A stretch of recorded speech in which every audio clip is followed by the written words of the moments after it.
Hi and welcome back. My name is Nick Muller and this is video blog number 2 of On versus In. And today I'm going to build more on what I talked about last time, the concept of building your business rather than being a self-employed person. So just to reiterate on what I covered off last time, in any business you have an employee, self-employed, business owner and investor.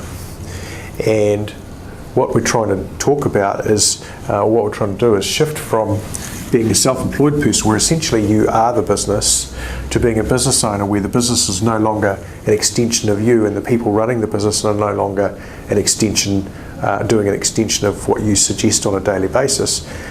However, you have people running systems and systems running the business.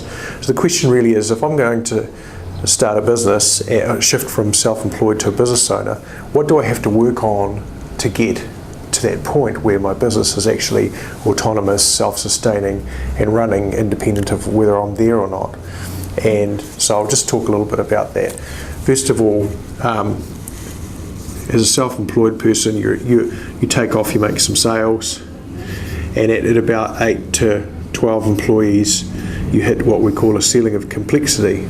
Then you get through that. Let's just say you get through that. You hit another ceiling of complexity, which is, as a business owner, is 18 to 24 staff. And then after that ceiling, essentially your business can grow almost limitless to a point as far as you want to go, depending on the resources and size of the market. And anyway, so we're talking about shifting from self-employed to business owner, and essentially as a business owner your business needs to become a team game. So what happens is we grow our business and we think that we want to get bigger and more profitable, and this complexity kicks in as a self-employed person. And the reason for that is we don't have enough systems, or we don't have adequate systems across the business. The systems I'm going to talk about that are the ones that would be most appropriate for you to actually get into this team game and get people running are, first of all, marketing.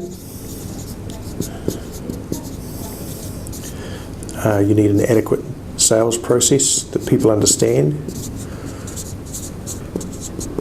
and know how to run. You need a functional team.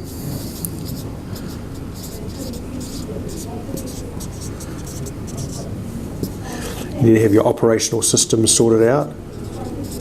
Most businesses have their operational systems pretty much working.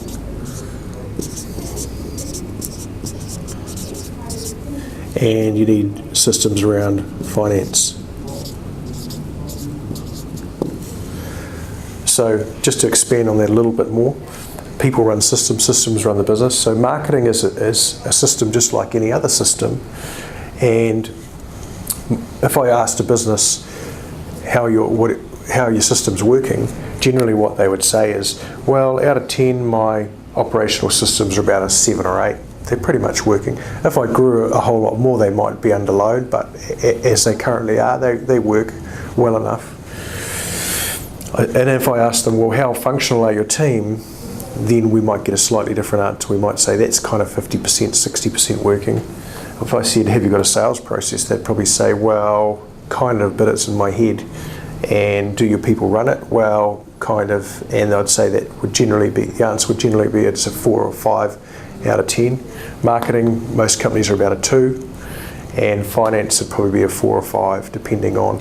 So do you have adequate working capital to self-fund growth? The answer would probably be sometimes, because generally the business is in a roller coaster scenario. Sometimes it's profitable, sometimes it's not, depending on how the seasonal effects. So if I said to the business owner, well, what if your marketing was a 10 out of 10, it was delivering consistent lead flow and recurring revenue and inquiry from your existing client base into the business or into your sales pipeline, would that get rid of that roller coaster effect? And most business owners would say, yep, yes, it absolutely would. And what if your people were converting well, all the opportunities? What if you're maximising every opportunity and you had a sales process that delivered consistent outputs? How would that go around delivering enough work into the business? And the answer would probably be that would actually shore up some of that roller coaster effect. The other thing is functional team. If your team were more functional, what sort of impact would that have on your client base and on the delivery, rate of delivery, etc.? And the last one, if we had adequate working capital, so we understood how profitable we are and we had our cash conversion cycle minimised, what would that do? And the answer is most invariably, I wouldn't have to go to the bank to chase money all the time, or top up when things get lean. So. That depends on the business and the business model. So that's it for now. That's number 2, and I look forward to seeing you next time.